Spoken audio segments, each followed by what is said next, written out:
Salut à tous, j'espère que vous allez bien.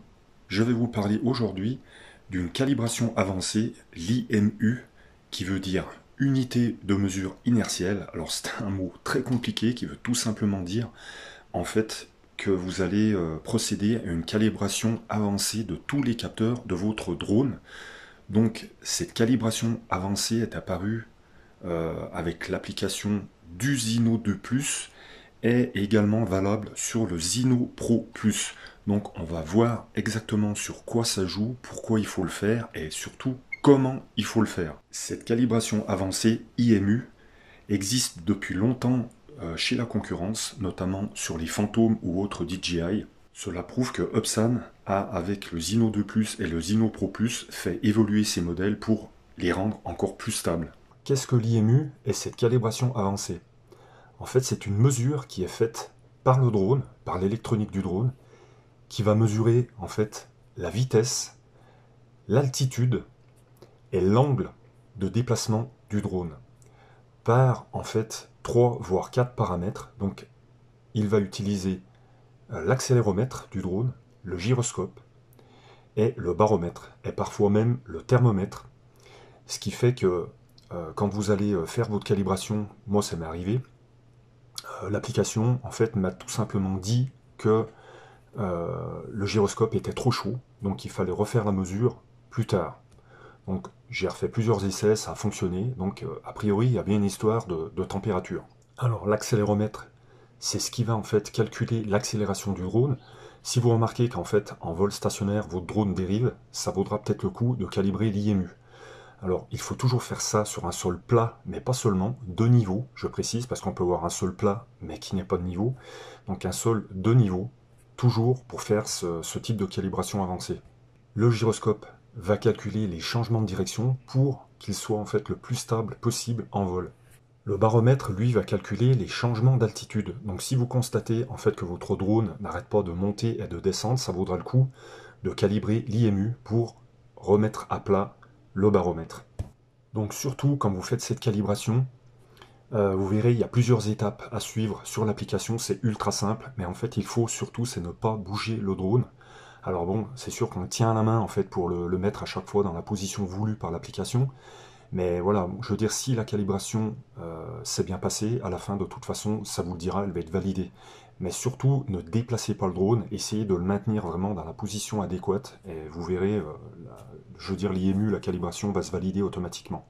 Donc on va voir comment procéder, c'est ultra simple, mais voilà, ça vaut peut-être le coup de le faire, en fait, de faire la calibration, en fait, de faire toutes les calibrations qu'il y a proposées par l'application. Donc il y en a, en fait, il y a celle de la gimbal, donc c'est bien de la calibrer quand on reçoit son drone, donc la calibration de la gimbal, la calibration géomagnétique qui permet à la boussole en fait de se calibrer par rapport au nord magnétique. Il y a donc l'IMU à faire et aussi la calibration horizontale, donc sur un sol vraiment de niveau. Voilà, en fait, il y a ces 4 calibrations, donc la gimbal, la calibration horizontale, la calibration géomagnétique et l'IMU. Donc là, aujourd'hui, on en est sur le Zino 2+, et le Zino Pro Plus à 4 calibrations, donc avec cette nouvelle calibre qui est l'IMU. Allez, j'en rajoute une petite dernière, surtout pour les nouveaux qui viennent de recevoir en fait leur drone et qui n'ont jamais volé en drone. Il y en a une qui est vraiment importante, c'est la calibration géomagnétique. Alors surtout, si vous recevez votre drone, bah déjà normalement, impérativement, elle vous est imposée, hein, c'est automatique. Dès que vous allez lancer l'application, ça va vous être demandé la calibration enfin, horizontale et verticale. Mais sachez que c'est vraiment important si vous ne l'avez pas fait depuis plusieurs jours ou si par exemple vous vous déplacez de plusieurs kilomètres, il faut absolument faire cette calibration, même si il vous ne le demande pas, faites cette calibration en manuel, allez dans l'application et faites cette calibration géomagnétique, c'est vraiment hyper important pour en fait recalibrer la boussole du drone.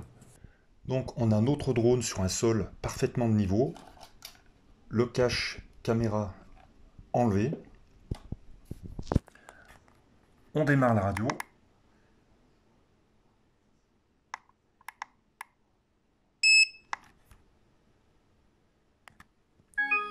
On démarre le drone.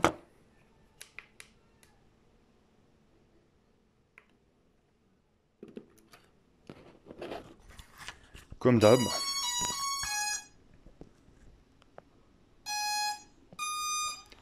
Comme d'hab, on fait charger uniquement.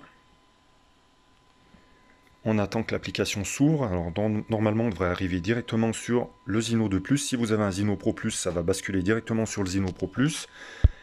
Enter Device. Enter Main Interface. On clique sur la petite roulette en haut à droite.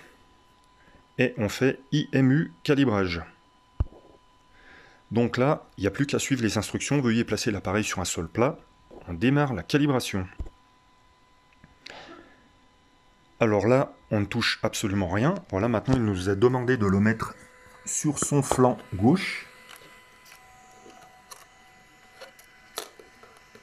Et là, on ne bouge plus.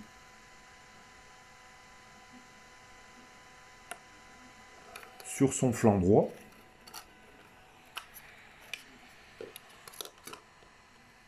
Bien vertical, et on ne bouge plus. La caméra vers le haut.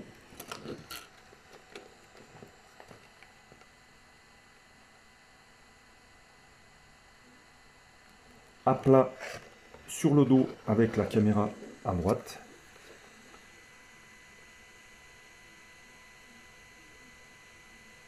Et la caméra vers le bas.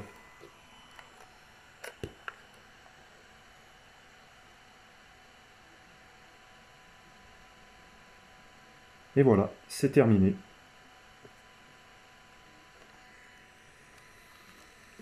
Donc la calibration a été validée, donc c'est fini, on a calibré le baromètre, l'accéléromètre et le gyroscope. J'espère que cette vidéo vous aura aidé à comprendre l'utilité de cette calibration avancée, l'IMU. Et moi, ça peut éventuellement me permettre de comprendre ce qui s'est passé au tout début avec mon Zino 2 Plus, et encore, j'en suis pas sûr.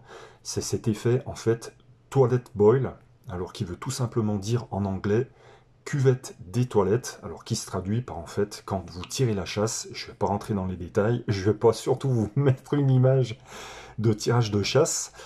En fait, c'est cet effet tourbillon qui fait qu'en fait votre drone en fait n'a plus vraiment de point d'ancrage, il se met à tourbillonner. Donc moi c'est ce qui s'est passé avec mon Zino 2 Plus, il se met à tourbillonner comme ça autour de son axe avec une ampleur, un rayon assez grand.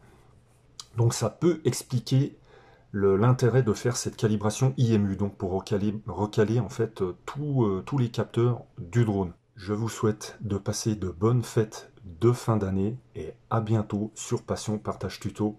Ciao, ciao!